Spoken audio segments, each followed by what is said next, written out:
الله الحمد لله والصلاة والسلام على رسول الله وعلى آله وأصحابه حزب الله وعلينا عباد الله أما بعد فقد قال الله تعالى في القرآن العظيم والفرقان المجيد أعوذ بالله من الشيطان الرجيم بسم الله الرحمن الرحيم سبحانك لا علم لنا إلا ما علمتنا إنك أنت العليم الحكيم صدق الله العلي العظيم وقال رسول الله صلى الله عليه وسلم طلب العلم فريضة على كل مسلم إلى آخر الحديث الشريف وصدق رسوله النبي الكريم ونحن على ذلك من الشاهدين உள்ளவனை வாழ்த்தி குடல் கோமானை போற்றி வழிமாறுகளின் ஆசிரியரை நாடி எனது உரையை துவங்குகிறேன். புனிதமிக்க இந்த ஜும்ஆ நாளிலே, மகத்துவமிக்க இந்த மஸ்ஜிதிலே நல்லதை சொல்லவும் கேட்கவும் வாய்ப்பளித்த எல்லாம் வல்ல அல்லாஹ்விற்கே புகழனைக்கும் உரித்தாகட்டும்.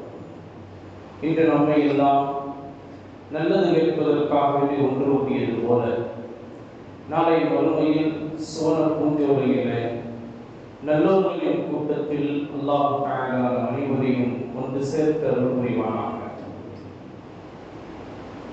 நேற்றிற்கும் பெருமதிப்பிற்கும் உரிய அல்லாஹ்வின் நல்லடியார்களே, அல்லாஹ்வினுடைய மாபெரும் கிருபையினால் ரஜபுல் முரஜப் என்று சொல்லப்படுகின்ற பரக்கத் பொருந்திய மாதங்களில் முதல் மாதத்தை நாம் எல்லாம் அடைந்து அல்லாஹ்வின் தூதர் ஸல்லல்லாஹு அலைஹி வஸல்லம் அவர்கள் நமக்கு கற்பித்து தந்த அல்லாஹும்ம பாரிக் லனா ஃபீ ரஜப வ ஷஅபான வ பல்லிக்னா ரமலான் என்கின்ற பரக்கத் பொருந்திய அந்த துஆவை கேட்டு அல்லாஹ்வுடைய நற்பாக்கியங்களுக்குரியவர்களாக அல்லாஹ் நம் அனைவரையும் ஆக்கி வைத்திருக்கின்றார். இதற்கு நம்முடைய வாழ்நாள் முழுவதிலும் அல்லாஹ்விற்கு முழுமையாக நன்றி செலுத்த கூடிய நல்லடியார்களாக அல்லாஹ் தஆலா அனைவரையும் ஆக்கிய புரிவானாக. கண்ணியத்திற்கும் பெருமதிப்பிற்கும் உரிய அல்லாஹ்வின் நல்லடியார்களே, அல்லாஹ் தஆலா சீர்திருத்தத்திற்காக வேண்டி சீர்திருத்த சேவையை இந்த உலகில் செவ்வனே செய்ய வேண்டும் என்பதற்காக வேண்டி மனித இனத்தை அல்லாஹ் தஆலா தன்னுடைய பிரதிநிதியாக ஆக்கி அருள் புரிந்திருக்கிறார். இந்த உலகில் எத்தனையோ இனங்களை அல்லாஹ் தஆலா படைத்து தந்திருக்கின்றார். அந்த படைப்புகளில் மனித இனத்தை கண்ணியப்படுத்தியதாக அல்லாஹ் தஆலா சொல்லி காட்டுகிறார். வலக்கது கர்ரம்னா பனி ஆதம் என்று சொல்லி அல்லாஹ் தஆலா நபி ஆதம் அலைஹிஸ்ஸலாத்து வஸ்ஸலாம் அவர்கள் முதல் கொண்டு தொடரப்பட்ட மனித சமுதாயத்தை நாம் கண்ணியப்படுத்தினோம் என்று சொல்லி அல்லாஹ் சொல்லி காட்டுகிறார். நம்மை படைத்த எஜமானனான அல்லாஹ் எத்தனையோ இனங்களை இந்த உலகில் படைத்திருந்தாலும் அவனால் கண்ணியப்படுத்தப்பட்ட ஒரு இனமாக இந்த மனித இனத்தை அல்லாஹ் தஆலா ஆக்கி அருள் புரிந்திருக்கிறார். அந்த மனித இனத்தில ஒரு சில அடியார்களை மட்டும் அல்லாஹ் தஆலா தன்னுடைய விசேஷமான அருள் கொண்டு அல்லாஹ் தஆலா அவர்களை கண்ணியப்படுத்தி இருக்கிறார். எல்லா மனிதர்களுக்கும் அல்லாஹ்வுடைய அருள் பாக்கியம் உண்டு. அதிலும் குறிப்பாக இறை நம்பிக்கையாளர்களுக்கு அல்லாஹ்வினுடைய ரஹ்மத் என்கின்ற அருள் பாக்கியம் உண்டு. ஆனால் விசேஷமான அருள் பாக்கியத்தை அல்லாஹ் தஆலா ஒரு சில மனிதர்களுக்கு மட்டும் அல்லாஹ் தஆலா ஆக்கி தந்திருக்கின்றார். அந்த ஒரு சில மனிதர்கள் தான் ரசூல்மார்கள், நபிமார்கள் என்று சொல்லப்படக்கூடிய அல்லாஹ்வினுடைய இறை தூதர்களாக அவர்கள் இருக்கிறார்கள். இந்த இறை தூதர்களுக்கு உடைய பரம்பரையில் அந்த ராஜபாட்டையில் தொடர்ந்து அல்லாஹ் தஆலா மிகப்பெரிய இந்த சீர்திருத்த பணிக்காக வேண்டி ஹவாரியூன் என்று சொல்லப்படுகின்ற நபிமார்களுக்கு ரொம்பவும் நெருக்கமான நட்பு கொண்ட, நட்புக்கு இலக்கணமாக திகழ்ந்த சஹாபா என்று சொல்லப்படக்கூடிய பெருமக்களை அல்லாஹ் தஆலா உருவாக்கி தந்தார். அப்படி சஹாபா, ஹவாரியூன் அவர்களுடைய பரம்பரையில் எத்தனையோ முஜத்திதுகள், ஒவ்வொரு நூற்றாண்டிலும் ஒரு முஜத்திது பிறப்பார், சீர்திருத்தம் செய்யக்கூடிய ஒரு முஜத்திது பிறப்பார் என்று சொல்லி நபிகள் நாயகம் ஸல்லல்லாஹு அலைஹி வஸல்லம் அவர்கள் சொல்லி இருக்கிறார்கள். அந்த சொல்லுக்கு ஏற்ப முஜத்திதுகள், இமாம்கள், வலிமார்கள், நல்லோர்கள், நாதாக்கள் கியாமத் நாள் வரை சீர்திருத்தம் செய்வதற்காக வேண்டி உள்ள, தங்களுடைய வாழ்க்கையை அப்படியே அல்லாஹ்விற்காக வேண்டியும் அல்லாஹ்வின் தூதருக்காக வேண்டியும் அர்ப்பணித்து வாழக்கூடிய நல்லடியார்களை அல்லாஹ் தஆலா இந்த உலகில் ஆக்கி தந்திருக்கின்றார். காரணம் என்னவென்று சொன்னால், அப்போதுதான் இந்த உலகம் சீரான முறையில் நடைபெற்று கொண்டு செல்லும். இல்லை என்றால் சீர்குலைந்து அல்லாஹ்வினுடைய சீரான அமைப்பிற்கு மாற்றமாக ஏதோ ஒரு விதத்தில் சீர்குலைந்து போய்கொண்டிருக்கும். சீரான முறையில் இன்று வரை நடந்து கொண்டிருக்கிறது, இனி கியாமத்தில் நாள் வரை தொடரும் என்று சொன்னால், இப்படிப்பட்ட சில நல்லடியார்களை கொண்டு அல்லாஹ் தஆலா அப்படிப்பட்ட அந்த நற்சேவையை அல்லாஹ் தஆலா புரிய செய்திருக்கிறார். அந்த நற்சேவையினுடைய தொடரில் ஒவ்வொரு காலகட்டத்திலும் அல்லாஹ் தஆலா ஒவ்வொரு விதமான பிரச்சனைக்கு தீர்வாக ஒன்றை அல்லாஹ் தஆலா ஆக்கி தந்திருப்பார். கண்ணியத்திற்குரியவர்களை நன்றாக கவனிக்க வேண்டும். ஒவ்வொரு காலகட்டத்திற்கும் ஒரு பிரச்சனைக்கு தீர்வாக அல்லாஹ் தஆலா ஒன்றை ஆக்கி தந்திருப்பார். அந்த வகையில் அல்லாஹ் தஆலா இந்த உலகில் இறை நம்பிக்கையாளர்களில் உடைய உள்ளத்தில் இருக்கக்கூடிய ஈமானை பாதுகாக்க வேண்டும், இந்த இஸ்லாத்தை பாதுகாக்க வேண்டும், இஸ்லாமியர்களை பாதுகாக்க வேண்டும், முஸ்லிம்களை எந்த ஒரு மாற்று மதத்தினர்கள் அல்லது மற்றவர்களுடைய எந்த ஒரு எதிர்ப்பிற்கும் உள்ளாக விடாமல் அவர்களை காப்பாற்ற வேண்டும். அப்படியே அவர்கள் எதிரிகளுடைய அந்த எதிர்ப்புகளுக்கு உட்பட்டு மிகவும் சோதனைக்குள்ளாக அவர்கள் ஆக்கப்பட்டார்களே ஆனாலும் கூட அல்லாஹ் தஆலா அதன் மூலம் இந்த இஸ்லாத்தை எப்படியாவது நிலைநிறுத்தி வைக்க வேண்டும் என்பதற்காக வேண்டி ஒவ்வொரு காலகட்டத்திலும் ஒவ்வொரு விஷயத்தையும் அல்லாஹ் தஆலா அமைத்து தந்திருக்கின்றார். அந்த வகையில இந்த உலகில் இஸ்லாமும் ஈமானும் நிலை பெற்று இருப்பதற்காக வேண்டி அல்லாஹ் தஆலா பள்ளிவாசலை அல்லாஹ் தஆலா அமைத்து தந்திருக்கிறார். ஒரு பள்ளிவாசல் என்பது வெறும் ஒரு நாளில் நாம் தொழுகக்கூடிய 5 நேர தொழுகைகளுக்காக வேண்டி உள்ள இடம் என்று நாம் நினைத்து விடக்கூடாது. பள்ளிவாசல் தான் பல்கலைக்கழகமாக இருக்கிறது. பள்ளிவாசலில் தான் எல்லா விதமான நல்ல நடைமுறைகளும் உங்களுக்கு சொல்லித் தரப்படுகிறது. பள்ளிவாசலின் மூலம் தான் நம்முடைய உள்ளங்களை சீரான முறையில் ஆக்கப்படுகிறது. பள்ளிவாசலின் மூலம் தான் நம்முடைய குடும்பத்திற்கு, நம்முடைய வீட்டிற்கு, நம்முடைய உள்ளத்திற்கு நிம்மதியை தேடி தரக்கூடியதாக இருக்கிறது. பள்ளிவாசல் அந்த அளவிற்கு ஒரு பல்கலைக்கழகமாக அல்லாஹ் தஆலா இந்த உலகத்தினுடைய மிகப்பெரிய சீர்திருத்தத்திற்கு அடிப்படையாக அல்லாஹ் தஆலா ஆக்கி தந்திருக்கிறார். அந்த பள்ளிவாசலில் என்னென்ன விஷயங்கள் சொல்லித் தரப்படுகிறதோ அத்துணையும் இறை நம்பிக்கையாளர்களுடைய உள்ளங்களில் அது பதிவாகக்கூடியதாக இருக்கிறது. பள்ளிவாசலின் மூலம் தான் எல்லா விஷயங்களும் உங்களுக்கு நடைபெற வேண்டும் என்கின்ற அடிப்படையில் அல்லாஹ் தஆலாவுடைய தூதர் முஹம்மது ஸல்லல்லாஹு அலைஹி வஸல்லம் அவர்கள் அப்படிப்பட்ட ஒரு கட்டமைப்பான ஒரு சமூகத்தை தான் இந்த உலகில் உருவாக்கி காட்டினார்கள். அந்த வகையில கடந்த 6 மாதங்களுக்கு முன்பாக ராபிதத்துல் ஆலமில் இஸ்லாமில் அரபி என்று சொல்லப்படுகின்ற அரபுலகத்தில் இருக்கக்கூடிய முழு சர்வதேச உலக அளவில் இஸ்லாமிய சமூகத்திற்கு எல்லா விதமான பிரச்சனைகளுக்கும் தீர்வாக அந்த சங்கத்தின் மூலமாக ஒவ்வொரு விஷயமும் ஒவ்வொரு தகவலும் முழு உலகத்திற்கும் அது பரப்பப்படும்.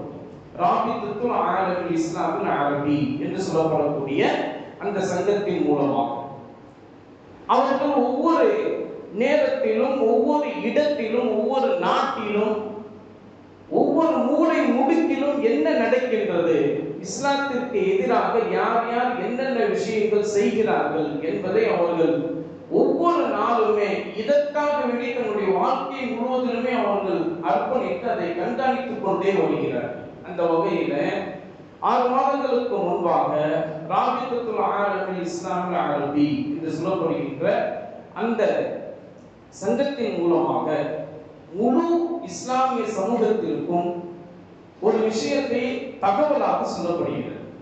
என்ன விஷயம் என்று சொன்னால், உலகில் இருக்கக்கூடிய எல்லா பள்ளிவாசல்களையும், பள்ளிவாசல் சுற்றிய இடங்களையும், அதுபோல பள்ளிவாசலில் நடக்கக்கூடிய மக்தப மதரசாக்களையும், அதுபோல பள்ளிவாசலை சுற்றி அதை அடிப்படையாக கொண்டு நடக்கக்கூடிய ஆலிமாக்கள், ஹாஃபிலாக்கள் ஓதக்கூடிய மதரசாக்களையும் இதையெல்லாம் காப்பாற்ற வேண்டிய அவசியம் இருப்பதோடு, நம்முடைய முன்னோர்கள் ஸலஃபு ஸாலிஹீன்கள் எல்லாம் தங்களுக்கு அல்லாஹ் தஆலா வழங்கிய அந்த சொத்துக்களிலிருந்து வெறும் அல்லாஹ்வினுடைய இஹ்லாஸின் நியத் என்று சொல்லப்படக்கூடிய அந்த ஒரு மன தூய்மையோடு அல்லாஹ்வுடைய திருப்திக்காக வேண்டி மட்டுமே வக்ஃபு சொத்துக்களை அவர்கள் தங்களுடைய சொத்துக்களை வக்ஃபு செய்து வக்ஃபு சொத்துக்களாக அவர்கள் ஆக்கி தந்திருக்கிறார்கள். அப்படிப்பட்ட அந்த வக்ஃபு சொத்துக்களை நாம் பாதுகாக்க வேண்டும். ஏனென்றால் உலக அளவில் இராணுவத்திற்கு அடுத்தபடியாக மிகப்பெரிய சொத்துக்களுடைய பாரம்பரியத்தை கொண்டது வக்ஃபு சொத்துக்கள் தான். வக்ஃபு சொத்துக்களை பாதுகாக்க வேண்டும். வக்ஃபு சொத்துக்களை பாதுகாப்பது என்பது இஸ்லாத்திற்கும், இஸ்லாமிய மரபிற்கும், இஸ்லாமிய செயல்பாடுகள் அனைத்திற்கும் அது உதவக்கூடியதாக இருக்கும். ஆகவே இஸ்லாமிய சமூகங்கள் எங்கெங்கெல்லாம் உலகளாவிய அளவில் பரவி இருக்கின்றீர்களோ அவர்கள் எல்லாம் உங்களுடைய பள்ளிவாசல்களையும், உங்களுடைய பள்ளிவாசல் நடக்கக்கூடிய மக்தப் மதரசாக்களையும், மற்ற இடங்களில் நடக்கக்கூடிய ஆலிமாக்கள், அதுபோல ஹாஃபிலாக்கள் உருவாக்கக்கூடிய மதரசாக்களையும் வக்ஃபு சொத்துக்களையும் காப்பாற்ற வேண்டிய பொறுப்பு ஒவ்வொரு முஃமினுக்கும் உண்டு என்ற தகவலை அவர்கள் தருகிறார்கள். அந்த வகையில தமிழ்நாடுடைய அளவில் இருக்கக்கூடிய மஜ்லிஸுல் மதாரிஸுல் அரபியா என்று சொல்லப்படுகின்ற எல்லா மதரசாக்களுக்கும் ஒன்றிணைத்து கூட்டமைப்பாக செயல்படக்கூடிய மஜ்லிஸுல் மதாரிஸுல் அரபியா என்கின்ற ஒரு சபையின் அடிப்படையில் ஒவ்வொரு பள்ளியில் நடக்கக்கூடிய மக்தப் மதரசாவிற்கும் மற்ற இடங்களில் நடக்கக்கூடிய மதரசாக்களுக்கும் ஒரு அறிவிப்பு தரப்பட்டது. என்னன்னு சொன்னா, உங்களிடத்தில் வரக்கூடிய பிள்ளை செல்வங்கள், அதே மழலை பிள்ளைகளாக இருந்தாலும் சரி, வாலிப வயதை உடையவர்களாக இருந்தாலும் சரி, நடுத்தர வயது உடையவர்களாக இருந்தாலும் சரி, அவர்கள் வரக்கூடிய அந்த விஷயங்களை நீங்கள் கண்காணிக்க வேண்டும். அந்த நேரங்களை கண்காணிக்க வேண்டும். ஏனென்று சொன்னால், உலகளாவிய அளவில் நம்மை சுற்றி இருக்கக்கூடிய எதிரிகள், விரோதிகள் எல்லாம் நம்முடைய விஷயத்தை ஆய்வு செய்து அவர்கள் இப்படி கூறி காட்டுகிறார்கள். இன்னைக்கு நம்ம ஒரு முக்கியமான நிகழ்வை கேட்டுக்கொண்டிருக்கிறோம். எல்லாரும் கவனமா கேளுங்க. நம்முடைய எதிரிகள் எல்லாம், விரோதிகள் எல்லாம் நம்மை பற்றி ஆய்வு செய்து நாம் எப்படி இவர்களை எதிர்த்தாலும், இஸ்லாத்தை எதிர்த்தாலும் சரி, இஸ்லாமியர்களை எதிர்த்தாலும் சரி, இவர்கள் நாம் எப்படி எதிர்க்கின்றோமோ அதை விட இவர்கள் பன்மடங்கு வளர்ந்து கொண்டே இருக்கிறார்களே. எப்படி 100 மடங்கு நாம் இவர்களை எதிர்த்தால் 1000 மடங்கு இவர்கள் வளர்கிறார்கள். 1000 மடங்கு இவர்களை நாம் எதிர்த்தால் 10,000 மடங்கு இவர்கள் வளர்ந்து கொண்டே இருக்கிறார்கள். இதற்கு என்ன காரணம் என்று அவர்கள் ஆய்வு செய்து பார்க்கிறார்கள். அப்படி ஆய்வு செய்து அவர்கள் பார்க்கின்ற போது இதுக்கெல்லாம் இவங்களுக்கு அடிப்படை என்ன அப்படின்னு கேட்டா, பள்ளிவாசல் தான் இவங்களுக்கு அடிப்படை அப்படின்னு சொல்லப்படுது ஒரு கருத்து. அந்த ஆய்வினுடைய முக்கியஸ்தர்கள் எல்லாம் இந்த எதிரிகள் விரோதிகள்ல இருக்கக்கூடிய முக்கியஸ்தர்கள் தான். இந்த பள்ளிவாசலுக்குன்னு ஒரு அடிப்படை ஒன்று இருக்கும்ல, அந்த அடிப்படை என்ன? ஒவ்வொரு வளர்ச்சிக்கும் ஒரு அடிப்படை இருக்கும், ஒரு பின்னணி இருக்கும். அந்த பள்ளிவாசல் ஒரு இடத்தில் தோன்றுகிறது என்று சொன்னால், அந்த பள்ளிவாசல் ஒரு இடத்தில் தோன்றுவதற்குண்டான காரணத்தில் இருப்பவர்கள் யார்?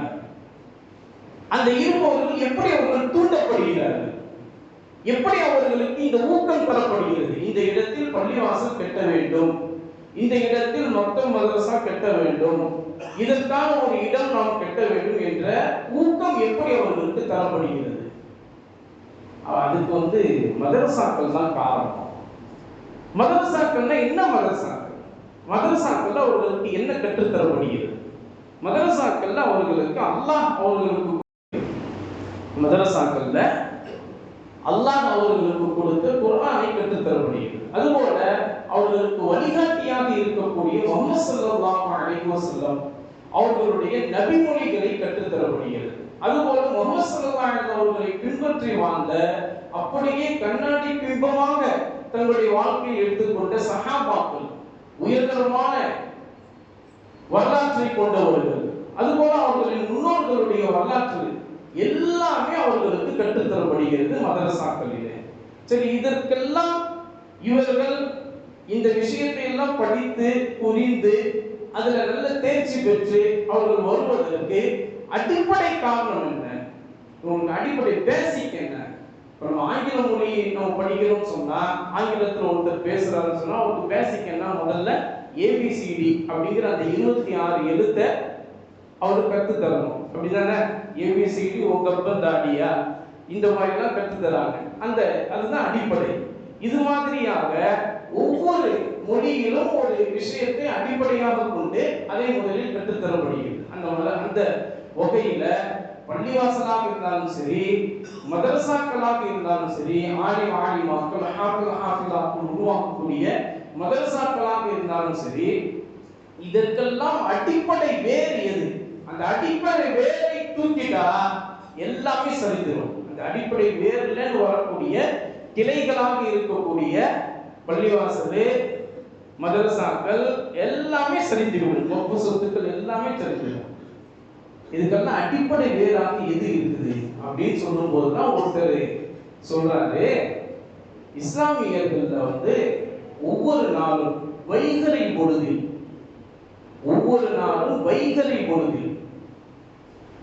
அதற்குண்டான நேரம் என்னன்னா ஒரு 5 மணியிலிருந்து ஒரு 7 மணி வரை, 5 மணியிலிருந்து ஒரு 7 மணி வரை வைகறை பொழுதில மழலை பிள்ளைகளுக்கு அவர்கள் ஒரு இடத்தில் அமர்ந்து அடிப்படை கலிமாக்களை, அடிப்படை விஷயங்களை அவர்கள் கற்றுத் தருகிறார்கள். மழலை செல்வங்களுக்கு எந்த விஷயத்தை நாம் கற்றுத் தருகிறோமோ அது பசுமரத்தானை போல அவர்களுடைய உள்ளத்தில் பதியும். அப்படிதானே? நம்மெல்லாம் சொல்லுவோம்ல, எங்களுடைய உஸ்தாது, எங்களுடைய ஆசிரியர், எங்களுடைய அஜத்து எங்களுக்கு ஆரம்ப காலகட்டத்தில் எங்களுக்கு பள்ளிவாசலை இப்படி கற்று தந்தாங்க, அலிபாத்தா இப்படி சொல்லி தந்தாங்க, களிமா இப்படி சொல்லி தந்தாங்க, அந்த அஜத்து நல்லா இருக்கணும் அப்படிலாம் நம்ம சொல்லுவோம் இல்லையா? இப்படி ஒரு இடத்தில் அமர்ந்து மழலை செல்வங்களுக்கு, பிள்ளை செல்வங்களுக்கு அவங்க இப்படி ஆரம்ப கல்வியை அவர்கள் ஊற்றுகின்றார்கள். அதுக்கு என்ன பேரு? மக்தப் மதரசா என்பதுதான் அதற்குரிய பேரு. அந்த மக்தப் மதரசா தான் அடிப்படை. அதை வைத்துதான் இவங்க எல்லா வகையிலும் அவர்கள் செயல்படக்கூடியவர்களாக இருக்கிறார்கள். அந்த அடிப்படையில அந்த மக்தப் மதரசாவில அவர்கள் மழலை செல்வங்களாக இருக்கக்கூடிய ஆண் பிள்ளைகளையும் சரி, பெண் பிள்ளைகளையும் சரி, எல்லா வகையிலும் அவர்கள் நல்ல முறையில் தேர்ச்சி வரக்கூடியவர்களாக அவர்கள் இருக்கிறார்கள். குழந்தைகளுடைய சைக்காலஜி, குழந்தைகளுடைய அந்த உளவியல் ரீதியான விஷயத்தெல்லாம் அந்த கற்றுத்தரக்கூடிய ஆசிரியர்களுக்கு அதற்குண்டான அந்த திறன்களை எல்லாம் அவங்களுக்கு கொடுத்து, இப்படிதான் நீங்க பிள்ளைங்களை பார்க்கணும், இப்படிப்பட்ட கண்ணோட்டத்துல தான் நீங்க பார்க்கணும் அப்படின்னு சொல்லி அவங்களுக்குலாம் பயிற்சி தரப்பட்டு இப்படி மழலை செல்வங்களை உருவாக்குகிறார்கள். அதுதான் அவங்களுக்கு அடிப்படை. அதுபோல ஒவ்வொரு நாளுடைய மாலை நேரத்தில் சுமார் 4 மணியிலிருந்து 7 மணி வரை 3 மணி நேரம் அவர்களுக்கு இது போல மக்தப் மதரசா என்று அவர்களுக்கு நடைபெறுகிறது. அது பள்ளிவாசலிலும் நடைபெறுகிறது, பள்ளிவாசல் அல்லாத வெளியிடங்களிலும் நடைபெறுகிறது.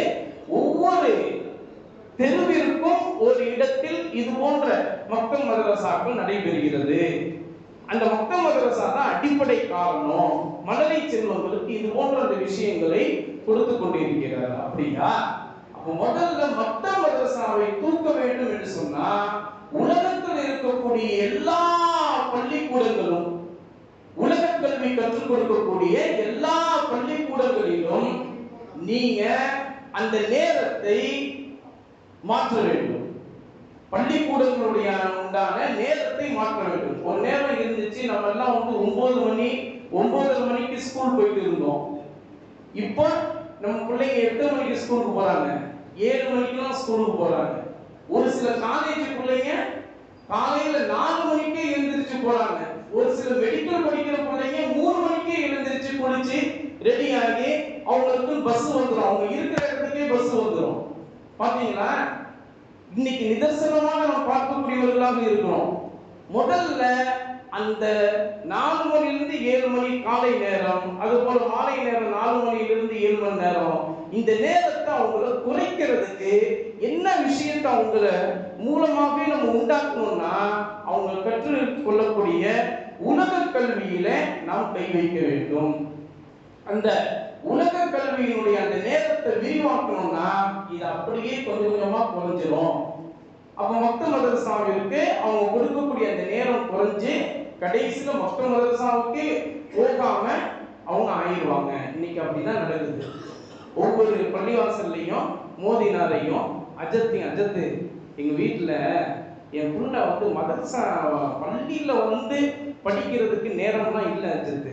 ஏன்னா காலையில போயிடலாம், சாயங்காலம் வரான், அவனுக்கு படிக்கிறதுக்கெல்லாம் பள்ளி மதரசால படிக்கிறதுக்கு நேரம் கொடுக்க முடியல. அதனால அவன் இருக்கிற நேரம் 8 மணி அவன் எல்லாத்தையும் டியூஷன்லாம் போயிட்டு எல்லாம் வந்துடுவான். அந்த நேரத்தில் நீங்க ஒரு 10-15 நிமிஷம் நீங்க கற்றுக் கொடுத்தீங்கன்னா உங்களுக்கு ஒரு 4000 ரூபாய் தந்துடுறேன், உங்களுக்கு ஒரு 4000 ரூபாய் தந்துடுறேன், கற்றுக் கொடுங்க அப்படின்னு சொல்லி மோதினார்களையும் அலிம்சாமார்களையும் வீட்டுக்கு கூப்பிட்டு எதை படிக்கிறதுக்கு வீட்டுக்கு கூப்பிட்டு நீங்க படிச்சு கொடுக்குறீங்க? அல்லாஹ் ரசூலுடைய இல்மு, அல்லாஹ் ரசூலுடைய இல்மை உங்க வீட்டுக்கு நீங்க இருக்கிற இடத்துல கற்றுக் கொடுக்கணுமா? அல்லாஹ் ரசூலுடைய இல்மு எங்க கற்றுக் கொடுக்கப்படுகிறதோ அங்கதான் நீங்க வரணும், மண்டியிடணும். அப்படிதான் நம்மளாம் படிச்சோம். ஆனா இன்னைக்கு நம்முடைய பிள்ளை செல்வங்களுக்கு அப்படி படிக்க கொடுக்குறோமா? நேரம் இல்லை. இந்த காலகட்டத்தில் என்ன சூழ்நிலையோ அதுக்கு தக்கன பாருங்க. என்ன நீங்க ஒரே அந்த காலத்திலே இருக்கிறீங்க, 1400 ஆண்டுகளுக்கு முன்னாடி எப்படி இருந்துச்சு அப்படியே இருக்கிறீங்க. நீங்க இந்த காலத்துக்கு சிச்சுவேஷன்ல பாருங்க. உங்களுக்கு என்ன தெரியும்? படிச்சிருக்கீங்களா? நீங்க எதுவுமே படிக்கல. இந்த குர்ஆன் ஓத மட்டும்தான் உங்களுக்கு தெரியும். அதுதானே? என் பிள்ளைங்களாம் பாருங்க, இங்கிலீஷ் பேச விட்டு அப்படியே பேசும், எல்லாம் பேசும். ஆனா எதை முதலில் கற்றுக் கொடுக்க வேண்டும்? எதை முதலில் கற்றுக் கொடுக்க வேண்டும்? அதான் டாக்டர் யூசுப் கர்தாவி ரஹ்மத்துல்லாஹி அலைஹி அவர்கள் கிட்டத்தட்ட 20 ஆண்டுகளுக்கு முன்பே எது முதலில் ஃபிக்ஹுல் அவ்வலியா என்று சொல்லப்படுகின்ற அந்த ஒரு கிதாபை வெளியிட்டாங்க. இந்த கிதாபை வெளியிட்டதுமே எகிப்து நாட்டில் மிகப்பெரிய ஒரு புரட்சி. இனிமே இந்த கிதாபு பிரசுரிக்கப்படக்கூடாது, இதோட இந்த கிதாபு எந்த இடத்திலும் பிரசுரிக்கப்படக்கூடாது, இது தடை செய்யப்பட வேண்டும் என்று அரசாங்கத்தின் மூலமாக அதனுடைய தடையை வாங்கி கொடுத்து அவங்க இருந்தாங்க. ஆனா அல்லாஹ் தான் சொல்லியிருக்காங்க, யுரீதுன லியுத்ஃபிகு நூரல்லாஹி பிஅஃவாஹிஹிம், அல்லாஹ்வுடைய நூர் என்னும் இஸ்லாத்தை தங்களுடைய முயற்சியால் அவர்கள் அழிப்பதற்கு விரும்புகிறார்கள். வல்லாஹு முத்திம்மு நூரிஹி வலவ் கரிஹல் காஃபிரூன், அல்லாஹ் தன்னுடைய நூர் என்னும் இஸ்லாத்தை பரிபூர்ணமாக்கியே தீருவான். எதிரிகள், இறைமறுப்பாளர்கள் எப்படிப்பட்ட எதிர்ப்புகள் தெரிவித்தாலும் கூட அந்த எதிர்ப்பு கடைகளை உடைத்து அல்லாஹ்வுடைய இஸ்லாத்தை அல்லாஹ் இந்த உலகிலும் நாளை மறுமை வரை அல்லாஹ் தஆலா அதை நிரந்தரமாக்கி தருவான் என்று சொல்லி அல்லாஹ் சொல்லி இருக்கிறார் அல்லவா? அந்த வகையில் உலகளாவிய அளவில் டாக்டர் யூசுப் கர்தாவி ரஹ்மத்துல்லாஹி அவர்கள் எழுதிய ஃபிக்ஹுல் அவ்வலியாத் என்ற கிதாபு பல மொழிகள்ல அந்த ஆய்வுகளுடைய கட்டுரையில சொல்லப்படுகிறது. கிட்டத்தட்ட 4000 மொழிகளில் இன்று வரை அது பிரசவிக்கப்பட்டு கொண்டே இருக்கிறது. அதை சொல்லித் தருகிறார்கள். அல்லாஹ்வினுடைய நம்பிக்கையை ஏற்றுக்கொண்ட, ஈமானை ஏற்றுக்கொண்ட முஃமின்களாக இருக்கக்கூடிய நீங்கள் எதற்கு முதலில் முக்கியத்துவம் கொடுக்கிறீர்கள் என்பதை யோசித்து பாருங்கள். நாம் இன்றைக்கு உலக கல்விக்கு முக்கியத்துவம் கொடுக்கின்றோம், மார்க்க கல்வியை விட்டு விடுகின்றோம். அதனால தான் அஜத்துக்கிட்ட வந்து, அஜத்து என் புள்ள காலையில கிளம்புனா 5:30 மணிக்கு தான் வரான், 5:30லேருந்து அந்த 5:45க்குள்ள தான் ஒரு டைம் இருக்கு, அந்த டைமுக்குள்ள உங்களால என்ன சொல்லி கொடுக்க முடியுமோ அதை மட்டும் நீங்க சொல்லி கொடுங்க. 5:45க்கு நான் கூட்டு போயிடுறேன். 6 மணிக்கு அவன் டியூஷன், கராத்தே டியூஷன் போறான். 7 மணிக்கு அவன் வந்து கம்ப்யூட்டர் டியூஷன் போறான். 8 மணிக்கு அவனுடைய வீட்டு பாடங்களை படிக்கிறான். 9 மணிக்கு அவன் சாப்பிடுறான். 10 மணிக்கு செல்போன் பார்க்கறான். 11 மணிக்கு போர்வையை பொறுத்து தூங்குறான். அந்த போர்வைக்குள்ள என்ன பார்க்கறான்றது எங்களுக்கும் தெரியாது. அவன் எப்படி அவனுடைய சிந்தனை போய் கொண்டிருக்கிறது என்று அவனுக்கும் தெரியாது. இப்படி தடம் புரண்டு கொண்டு நாம் போய் கொண்டிருக்கிறோம். வந்து நம்ம சொல்றோம், அஜத்து நீங்க சமாளிச்சுக்கங்களேன். அதுலயும் நம்ம பள்ளிவாசல்ல ஒவ்வொரு வார ஜும்ஆவிலும் ஒரே ஒரு விஷயத்தை மட்டும் சொல்லி முடிச்சுக்கிறேன். ஒவ்வொரு வார ஜும்ஆவிலும் நம்ம அறிவிப்பு செய்வோம். என்னன்னா, நம்முடைய பள்ளிவாசல்ல ஒவ்வொரு வார ஞாயிற்றுக்கிழமை தஃசீர் நடைபெறுகிறது. ஒவ்வொரு நாளுமே மாலை நேரத்திலிருந்து மக்ரிப் வரை மொத்த மதரசா நடைபெறுகிறது. நம்ம அறிவிப்பு செய்வோம். அந்த அறிவிப்பு செய்யறது ஒருத்தர், ஜத்து இப்படி மொத்த மதரசா வந்து ஒவ்வொரு நாளுமே நடக்குதுங்கிறத ஒவ்வொரு வாரமும் நீங்க சொல்லணுமா? அது தொடங்கும் போது சொல்லலாம், அல்லது முடியும் போது சொல்லலாம், அல்லது இடையில சொல்லலாம். ஒவ்வொரு வாரமும் நீங்க மொத்த மதரசாவை பத்தி நீங்க சொல்லணுமா அப்படின்னு ஒருத்தர் வந்து கேள்வி கேட்கிறார். முதல்ல இந்த கேள்வி கேட்கறதுக்கு அவருக்கு எப்படி அது வந்து மனசு வந்துச்சுன்றது தெரியல. ஆனா இப்படி ஒரு விஷயம் நம்முடைய பள்ளிவாசல்ல ஒவ்வொரு வாரமும் அறிவிக்கிறாங்கன்னு நம்ம சந்தோஷமா படுறோமே தவிர அதை ஒரு கேலி கூத்தாக நம்ம எடுத்துக்கொள்ளக்கூடாது, இல்லையா? ஆனா இன்றைக்கு நாம் அப்படி வந்து கேட்கிறோம். ஏன்னா நமக்கு மார்க்க கல்விக்கு உண்டான அந்த ஒரு தாற்பயம் என்ன என்பது தெரியவில்லை. ஆனா நம்முடைய எதிரிகளுக்கெல்லாம், நம்முடைய விரோதிகளுக்கெல்லாம் மொத்த மதரசானா என்ன, மொத்த மதரசாவின் மூலம் என்ன ஒரு வளர்ச்சி ஏற்படுது, அது எங்கு போய் அந்த ஒரு உயரத்தை தொடுகிறது என்று சொல்லி நமக்கு தெரியல. நம்முடைய எதிரிகள் விலகி வைத்துக் கொண்டார்கள், நம்முடைய விரோதிகள் விலகி வைத்துக் கொண்டார்கள். அதனாலதான் இன்றைக்கு எல்லா விதமான எல்லாருடைய ஸ்கூல்லையும் பாருங்க, காலையில 7 மணிக்கெல்லாம் பிள்ளைங்க வந்துடணும். நாங்க வந்து மாலை நேரத்துல 5 மணிக்கு மேலதான் பிள்ளைங்களை விடுவோம். இன்னைக்கும் பக்கத்தில் இருக்கக்கூடிய வேலம்மாள் ஸ்கூல்ல நம்ம இங்க இஷா முடிச்சுட்டு நம்ம போகும்போது அப்பதான் பிள்ளைங்களாம் வந்து வெளியே வருவாங்க. இந்த 10th 9th இருந்து +2 வரைக்கும் உள்ள பிள்ளைங்களாம் அப்பதான் வெளியே வருவாங்க. இன்றைக்கு இது வந்து நமக்கு வேண்டுமானாலும் உலக கல்வியினுடைய தோற்றத்தில் கல்விக்கான ஒரு நேரம் கொடுப்பு அப்படிங்கிற மாதிரி நமக்கு வெளித்தோற்றம் செய்யப்படுகிறது. ஆனால் அதனுடைய உள்நோக்கம் என்னன்னா, நம்முடைய இஸ்லாத்திற்கு வளர்ச்சியான மக்தப் மதரசாவை வேரோடு பிடுங்கி எரிந்து விட்டால் இந்த இஸ்லாமிய மரம் அப்படியே கீழே சரிந்து போய்விடும் என்பதுதான் விரோதிகள், எதிரிகளுடைய உண்மையான நோக்கம் என்பதை இந்த நல்ல நேரத்தில் புரிந்து வைத்துக் கொண்டு, நீங்க பெற்றோர்கள், ஜமாத்தார்கள் எல்லாம் பள்ளிகள் நடக்கக்கூடிய மொத்த மதரசாவிலும் சரி, மற்ற இடங்களில் நடக்கக்கூடிய மொத்த மதரசாவிலும் சரி, அந்த மொத்த மதரசாவிற்கு உண்டான அந்த விழிப்புணர்வை பெற்று நாங்கள் அனைவரும் இதில் கவனமாக எடுத்துக்கொண்டு நம்முடைய பிள்ளை செல்வங்களுக்கு நம்முடைய மார்க்க கல்வியை கொடுத்தாக வேண்டிய அவசியத்தில் நாம் இருக்கிறோம். அதிலும் குறிப்பாக நம்முடைய மஹல்லாவிற்கு பக்கத்தில் இருக்கக்கூடிய கரையாஞ்சாவடியில போன வாரம் 15 வயது பையன் யமஹா அந்த மோட்டர் பைக்கை எடுத்துட்டு போய் கொண்டு இருந்து ஒரு தெருவினுடைய யாரும் வராத அந்த இடத்துல நிப்பாட்டி அந்த பெட்ரோல் டேங்கை வந்து திறந்து அதுல நுகர்ந்து பார்த்து அதுல ஒரு போதை உண்டாக்கி அப்படியே மயங்கி கிடந்துட்டான். இது சென்ற வாரம் நடந்தது கரையாஞ்சாவடியில். அதுக்கப்புறம் அவனுக்கு ஆய்வு செய்து பார்த்தா அவனுக்கு போதையினுடைய அந்த விஷயத்தை கற்றுத்தரப்படுகிறது. அந்த விஷயத்துல அவன் வந்து இருக்கான். இந்த பெட்ரோல் டேங்கை திறந்து இந்த பெட்ரோலுடைய அந்த இதை நுழைந்தாலும் அதுலேயும் ஒரு போதை வருது அப்படின்னு அவனுக்கு சொல்லி தரப்பட்டிருக்கு. அந்த போதையை அவன் குடிச்சு அப்படியே மயங்கி கிடக்கிறான். இன்றைக்கு இந்த சென்ற வாரம் அது நடந்திருக்கிறது. எனவே இந்த ஒரு விஷயத்தை ஜமாத்தார்கள், பெற்றோர்கள் அனைவரும் கவனத்தில் கொண்டு நம்முடைய சாலிஹான பிள்ளை செல்வங்களுக்கு ஒரு சிறந்த ஒரு தலைமுறையினராக அவர்களை உருவாக்குவதற்கு உண்டான மக்கள் மதரசாவுடைய விழிப்புணர்வை கொடுத்து அவர்களுக்கு அதற்குண்டான அந்த நேரங்களை வழங்கி அவர்களை மிக செம்மையானவர்களாக உருவாக்குவதற்கு பாடுபடக்கூடிய பெற்றோர்களாக ஜமாத்து தாரர்களாக அல்லாஹ் தஆலா நம் அனைவரையும் ஆக்கி அருள் புரிவானாக.